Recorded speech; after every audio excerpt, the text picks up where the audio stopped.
Hello नमस्कार friends, जय Hind, Vande Mataram. Exam analysis में हम आज 1 फरवरी के देखेंगे कि 1 फरवरी में फर्स्ट शिफ्ट में क्या क्या प्रश्न आ रहे हैं और आपकी इन्फॉर्मेशन बता देंगे क्वेश्चन अब रिपीट हो रहे हैं।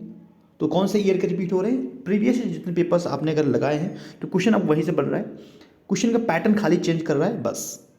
तो अगर रिपीटिव क्वेश्चन आपने लगा रखे हैं, प्रीवियस क्वेश्चन लगा रखे हैं, तो आपका पेपर बढ़िया जाने वाला है। क्वेश्चन आपका सीडीपी से जैसे पूछ रहा है कि थॉर्नडाइक्स, कोहलबर्ग, पियाजे, इन सभी से क्वेश्चन तो पूछता ही पूछता है। ठीक है, एवरग्रीन चीज़ है कि भाई यहाँ से क्वेश्चन आएगा ही। प्रयास और भूल सिद्धांत के प्रतिपादक कौन है, ये आपसे एक पूछ लिया था, तो ये आपके थॉर्नडाइक है। अनुबंधन की प्रक्रिया में प्रथम सोपान कौन सा है, तो ये आपका कौन सा होता है? उत्तेजना। नेक्स्ट क्वेश्चन है आपका, अधिगम का कौन सा सिद्धांत यह बताता है कि सीखने हेतु कार्य को दोहराना आवश्यक होता है? तो अधिगम का ये कौन सा सिद्धांत है? यह है आपका अनुभव जान्य अधिगम सिद्धांत, राइट। जब कोई बच्चा अपनी समस्या का समाधान स्वयं करने लगता है तो उसमें कौन से गुण विकसित हो जाते हैं? तो उसमें वैज्ञानिक अन्वेषण गुण विकसित हो जाते हैं, राइट। क्लियर है। और जैसे सीडीपी में अगर आप देखोगे तो यही सब क्वेश्चन आपसे पूछ रहा है। अगर ईवीएस की बात करते हैं तो ये देखो प्रीवियस क्वेश्चन पेपर है, 2016 में यही क्वेश्चन पूछा था, बट यहाँ पर पेपर थोड़ा सा अलग पूछ लिया था। इसमें पूछा है कि हमारे देश में कौन सा राज्य है जहाँ की व्यक्ति नारियल के तेल में पकाई हुई समुद्री मछली खाना सबसे अधिक पसंद करते हैं। अभी क्वेश्चन आपसे बन रहा है कि सरसों के तेल में मछली तलकर कौन खाना पसंद करता है? तो जम्मू कश्मीर के लोग खाना पसंद करते हैं। एक क्वेश्चन ये पूछा था। अभी रिपीट क्वेश्चन पूछ रहा है कि नारियल के तेल में पकाई गई समुद्री मछली का सेवन कौन से राज्य के लोग करते हैं? तो वह गोवा के लोग करते हैं, गोवा राज्य। इसी क्रम में मैंने यहाँ पर कुछ आपको लिए लिख दिया है कि जो भी बच्चे जाने वाले हैं ये एक बार जरूर देख लीजिए कि जम्मू कश्मीर के लोग सरसों के तेल में पकाई हुई मछली का सेवन करते हैं। जम्मू कश्मीर के लोग, ये क्वेश्चन पूछ चुका है और रिपीट भी हो सकता है। ठीक है। बिहार के लोगों का जो फेवरेट है वो है लिट्टी चोखा, ये पूछ सकता है आपसे। बिहार का पसंदीदा आपका भोजन है, राइट। मिजोरम को लोग जो भोजन करते हैं वो आपका मिजोरम में विभिन्न प्रकार के मांस का उपयोग किया जाता है। इसमें खासकर आपका मिजोरम की बाई बहुत फेमस है। मौसमी साग, सब्जियों की सरल सब्जी मुरब्बे के रूप में प्रसिद्ध है। मिज़ो के लोग जो खाते हैं वो भोजन में बांस का बहुत प्रयोग करते हैं, मिज़ोरम के लोग। तो पूछ सकता है कि बांस का अपने भोजन में प्रयोग कौन से राज्य के लोग कर सकते हैं या करते हैं? तो मिज़ोरम याद रखिएगा। केरल से आपको भी याद रखना है। केरल से क्या याद रखना है कि यहाँ पे जो लोग हैं नारियल का अधिक सेवन करते हैं, नारियल खाना पसंद करते हैं। अपने खाद्य पदार्थों में नारियल की बनी हुई चीज़ों को बहुत ज़्यादा ये लोग प्रयोग करते हैं। ठीक है। तो कहाँ के लोग? केरल के लोग। मिजोरम के लोग बांस का प्रयोग करते हैं, राइट, बांस का अपने खाने में प्रयोग करते हैं। क्लियर है?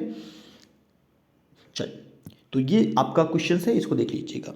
नेक्स्ट आपसे क्वेश्चन पूछ रहा है अब, 4 चिनार कहाँ पर स्थित है, ये पूछ लिया था। तो डल झील के प्यारा सा टापू है जिसे सुंदर चिनार के पेड़ों से चिन्हित किया गया है। 4 चिनारी या रोपा लंग के नाम से भी इसे जानते हैं, दो नाम इसे जानते हैं। 4 चिनार पूछ लिया था। तो यह डल झील, ठीक है, श्रीनगर के डल झील में स्थित है, राइट। सबसे कम वर्षा कहाँ पे होता है? लेह में होता है, लद्दाख। ठीक है, लेह लद्दाख, राइट।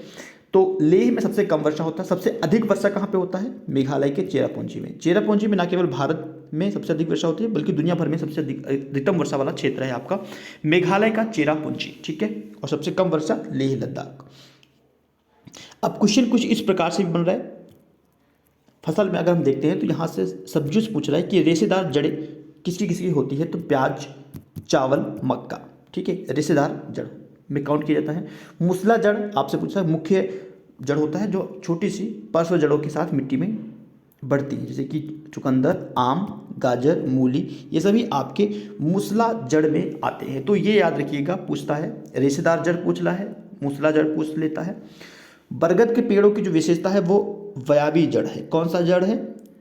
वायवी जड़ है। ये आने वाले शिफ्ट के लिए बहुत ज़्यादा इंपॉर्टेंट है। यहाँ से क्वेश्चन 100% बनने वाला है, याद रखिएगा। मूसला जड़, चुकंदर, आम, गाजर, मूली, रेशेदार जड़, प्याज, चावल और मक्का, और बरगद के जो पेड़ है वो काउंट किया जाता है वायवी जड़ में। एक क्वेश्चन आपसे यहाँ से ट्री से पूछ लिया था कि ओक जो वृक्ष है ये कहाँ पर है? ओक वृक्ष, ये आप वृक्ष देख रहे हैं, ओक वृक्ष, ये आपने आप बहुत सारी मूवीज़ में देखा होगा। अधिकतर तो ये ऑस्ट्रेलिया में मिलता है। ऑस्ट्रेलिया में शुष्क और बंजर क्षेत्रों में यह पेड़ मिलता है। और ये पेड़ क्या करते हैं, इसकी जो जड़ें हैं ना वो पानी अधिक सोखती हैं, या पानी की तलाश में वो जड़ें बहुत दूर तक फैल जाती हैं, समझे। बहुत अधिक तक इनकी जो जड़ें होती हैं पानी की तलाश में बहुत गहरी तक चली जाती हैं। तो लोग क्या करते हैं, स्थानीय लोग वहाँ के क्या करते हैं कि इनसे पानी निकाल लेते हैं, ठीक है। पानी पीने योग्य इसमें इतना सारा पानी होता है, कि शाखाओं में इतना सारा पानी होता है। यहाँ के लोग ना, आपने मूवी में देखा होगा कि पेड़ से पानी लोग बहुत छान कर पी लेते हैं, या कुछ चीज़ टांग देते हैं जिससे पानी एकत्रित हो जाता है, उसका सेवन करते हैं। तो स्थानीय लोग पानी पीने के लिए प्रयोग करते हैं, इसके पतले पाइप का प्रयोग करते हैं, और उसमें फिर जो प्रोसेस होता है वो लोग अप्लाई करते हैं। इसका साइंटिफिक नाम याद रखिएगा, पूछ सकता है, ठीक है, अल्लोकसुरीना देसाइना। तो यह इसका एक वैज्ञानिक नाम है, तो ये भी आ सकता है। ये सीटेट एग्जामिनेशन में हर साल किसी न किसी शिफ्ट में पूछता है ओक वृक्ष के बारे में। तो यह ऑस्ट्रेलिया में पाया जाता है, ध्यान से कहिएगा, और इनकी जड़ें बहुत ज़्यादा फैली हुई होती हैं। नेक्स्ट क्वेश्चन आपसे यहाँ से पूछा है, अब पशु से अगर हम बात करें, पशु पक्षी से भी क्वेश्चन तो बन ही रहा है, तो उसमें एक क्वेश्चन ये पूछता है, बाघ से काफ़ी क्वेश्चन बन रहा है। क्वेश्चन ऐसा कुछ रहता है, ये प्रीवियस क्वेश्चन ये भी रिपीट किया हुआ क्वेश्चन है, और पेपर इस तरीके से बना हुआ है। तो मैंने दोनों क्वेश्चन लिख दिया है यहाँ पे। निम्नलिखित में से किसकी सुनने की क्षमता इतनी तेज होती है कि पत्तों की सरसराहट और घास पर चलने वाले जानवर की आवाज़ के बीच अंतर कर सकते हैं? तो वो बाघ, ये क्वालिटी बाघ में होता है। किस में होता है? बाघ में होता है।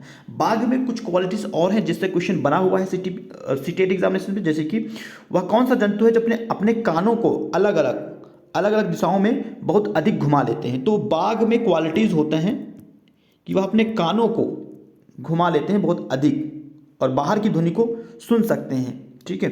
तो बाघ में यह क्वालिटीज होता है। इससे क्वेश्चन काफ़ी बनता है। बाघ को कान अलग अलग दिशाओं में घुमा सकते हैं, इससे चारों ओर से आने वाली आवाज़ों को पकड़ने में इनको मदद मिलती है। तो 2-3 क्वेश्चन यहाँ से बन जाता है बाघ से, राइट। तो पशु से इस तरह के क्वेश्चन बन रहा है। डे से भी 1-2 क्वेश्चन आपसे एग्जामिनेशन से बन जाता है। तो याद रखिएगा, ये सभी आपके ईवीएस के पेपर में रिपीट होने वाले क्वेश्चंस हैं। ओजोन दिवस 16 सितंबर, जैव विविधता दिवस 22 मई, विश्व जल दिवस 22 मार्च, पर्यावरण दिवस 5 जून, विश्व खाद्य दिवस 16 अक्टूबर। तो इस तरह के क्वेश्चंस आपको देखने को मिल रहे हैं। अगर मैथमेटिक्स में बात करें तो आयु से संबंधित, फ्रैक्शन से संबंधित, परिमाप, क्षेत्रफल, एरिया से संबंधित क्वेश्चन पूछ रहे हैं। सबसे बड़ी संख्या, सबसे छोटी संख्या से इससे क्वेश्चन बन रहा है, और वर्गमूल ये सब करके जाइएगा। 10th लेवल का बेसिक मैथमेटिक्स आ रहा है, ठीक है। सीटीपी क्वेश्चन करते हैं तो सीटीपी में इस तरह के क्वेश्चंस आपको देखने को मिलेगा। जीन पियाजे, कोहलबर्ग, वाइगोस्की, ये सभी प्रीवियस क्वेश्चंस पेपर को अगर आपने लगाया है तो निश्चिंत रहिए, पेपर आपका अच्छा जाएगा, कॉन्फिडेंट होगा, एग्जामिनेशन दीजिएगा। एनईसी, एनसीएफ और एनईपी इससे क्वेश्चन बन रहा है। राइट टू एजुकेशन से क्वेश्चन बन रहा है, ट्रेन से क्वेश्चन बन रहा है, राइट। तो डिस्टेंस से, दूरी से क्वेश्चन बन रहा है। तो 1-2 क्वेश्चन यहाँ से एग्जामिनेशन बन रहा है।